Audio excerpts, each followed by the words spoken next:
L'actualité algérienne connaît un tournant majeur. Des décisions fortes, des annonces sociales très attendues et une perspective diplomatique historique sont au cœur de cette édition. D'abord, le président Abdelmadjid Tebboune trace une ligne rouge claire, stop aux démolitions d'habitations en plein hiver, avec des sanctions immédiates contre les responsables locaux qui enfreindraient cette directive. Ensuite, une bonne nouvelle pour des millions de retraités, le chef de l'État acte une augmentation des pensions de retraite allant de 5 à 10%, une mesure destinée à renforcer le pouvoir d'achat et à soutenir les catégories les plus vulnérables. Enfin, un événement historique et symbolique se précise: la visite du pape à Alger, une première qui placerait l'Algérie au cœur du dialogue interreligieux et diplomatique international. 3 sujets majeurs, 3 décisions lourdes de sens. Restez avec nous pour comprendre les enjeux, les impacts et ce que cela change concrètement pour les citoyens algériens. Le premier sujet: Tebboune dit stop, interdiction immédiate des démolitions en hiver. L'hiver s'installe, et avec lui une ligne rouge clairement tracée par le sommet de l'État. Lors du Conseil des ministres qu'il a présidé hier dimanche, le président Abdelmadjid Tebboune a donné des instructions fermes. Aucune opération de démolition d'habitations illégales ne doit être exécutée durant la période hivernale. Le message, relayé dans un communiqué officiel, ne souffre d'aucune ambiguïté et prévoit même des mesures disciplinaires immédiates à l'encontre des présidents d'APC qui s'en écarteraient. Cette décision intervient dans un contexte marqué par une intensification des opérations de récupération du foncier de l'État à travers le pays. Elle introduit toutefois une pause assumée, dictée par des considérations humaines et réglementaires. Sans remettre en cause le cadre général de lutte contre les constructions illicites. Démolition d'habitations en hiver, une interdiction formelle et des sanctions immédiates. Le communiqué du Conseil des ministres pose un principe clair. Le président de la République a instruit interdiction de l'exécution de toute opération de démolition des habitations illégales en hiver. Tout en ordonnant la suspension immédiate des présidents d'APC, qui recouraient à ces pratiques en cette période, en violation des lois nationales et des usages internationaux. Dans la foulée, Abdelmadjid Tebboune a chargé les walis de la République de veiller personnellement au respect de ces directives, en s'assurant que toute action menée sur le terrain s'inscrive strictement dans les cadres réglementaires établis. L'objectif est d'éviter des décisions hâtives aux conséquences sociales lourdes, notamment en période d'intempéries. Cette interdiction saisonnière ne marque pas un recul de l'État face au phénomène des constructions illégales. Ces derniers mois, les autorités ont multiplié les opérations de démolition ciblées dans plusieurs wilayas, notamment à Oran, Alger ou Béjaïa, pour endiguer l'expansion du bâti anarchique sur le domaine public et dans des zones à risque. L'instruction ministérielle du 22 octobre 2025 avait d'ailleurs enclenché une mobilisation renforcée contre les chantiers illicites, avec des interventions menées de jour comme de nuit. À Mer el-Kébir, à Aïn Turk ou Sidi Chami, des constructions non habitées ou implantées sur des terrains sensibles ont ainsi été rasées, illustrant la volonté de l'État de récupérer le foncier spolié. Un cadre juridique précis et une hiérarchisation des priorités. Depuis 2023, l'approche des pouvoirs publics repose sur un équilibre entre rigueur juridique et gestion des situations sociales complexes. La loi 23/18 relative à la protection des terres de l'État a renforcé l'arsenal pénal contre l'accaparement du foncier, avec des peines pouvant atteindre 15 ans de prison. Dans le même temps, les autorités ont défini des catégories précises de constructions faisant l'objet d'une tolérance zéro, parmi lesquelles les constructions non habitées, quel que soit leur état d'avancement, les bâtiments érigés dans des zones sensibles ou à risque, notamment aux abords des oueds, les installations réalisées sur des terrains récemment récupérés par l'État.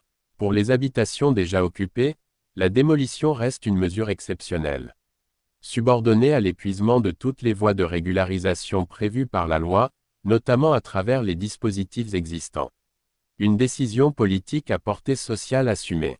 En interdisant les démolitions d'habitations en hiver, le chef de l'État introduit une notion de temporalité dans l'application de la loi.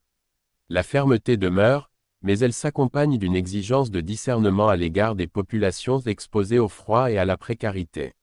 Cette trêve hivernale s'inscrit ainsi dans la continuité d'une politique qui vise à assainir l'urbanisme sans provoquer de situations humaines irréversibles. Elle rappelle aux autorités locales que l'application de la loi ne peut se faire en dehors de toute considération sociale. Surtout lorsque les conditions climatiques aggravent la vulnérabilité des familles concernées.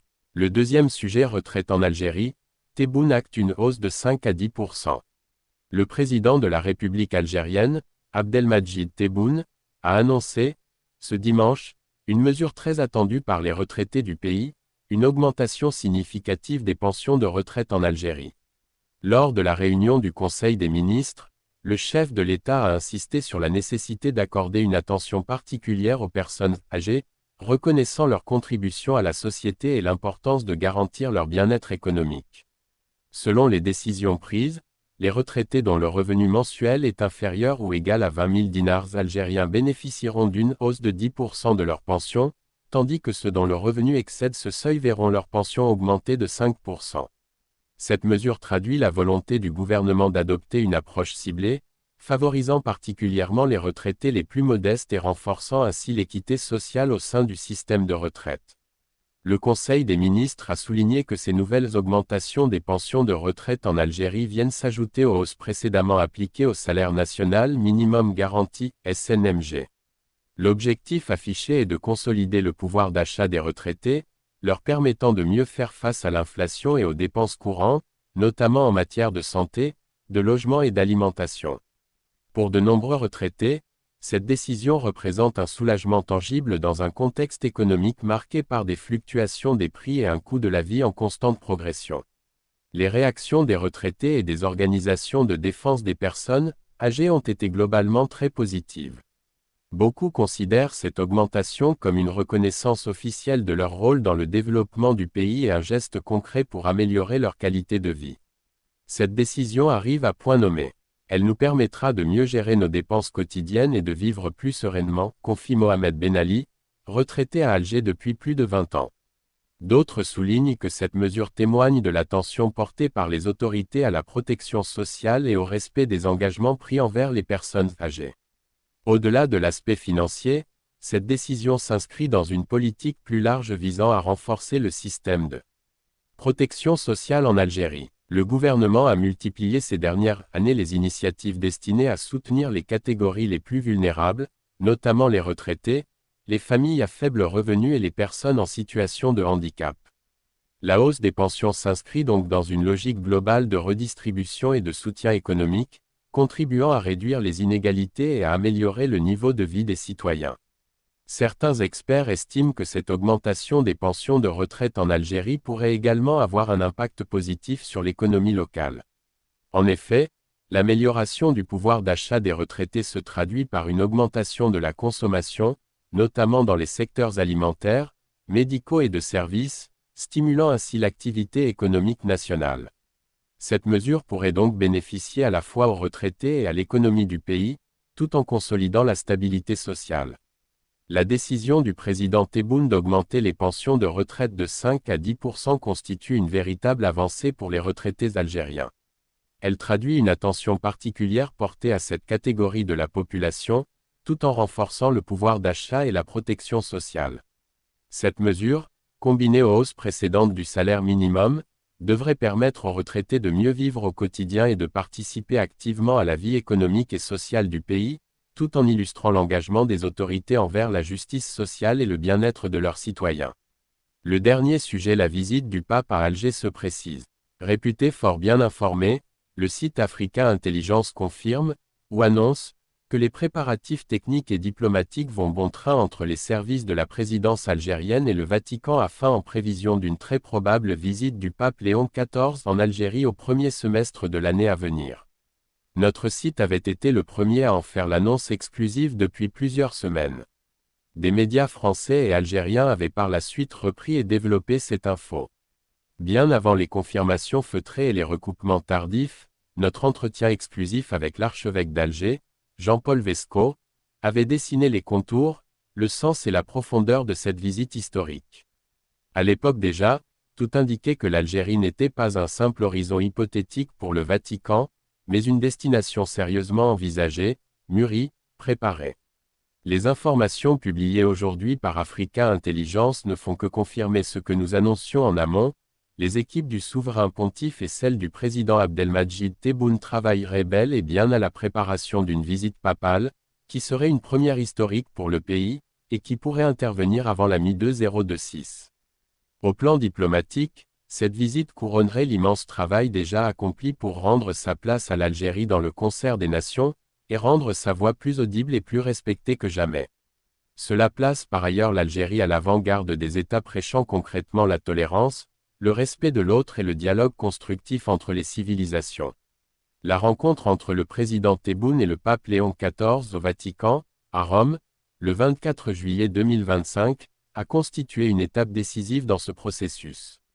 Elle a validé politiquement et symboliquement une dynamique déjà enclenchée. Ce n'est donc ni une improvisation ni un coup de communication tardif, mais l'aboutissement logique d'un dialogue discret, structuré et assumé.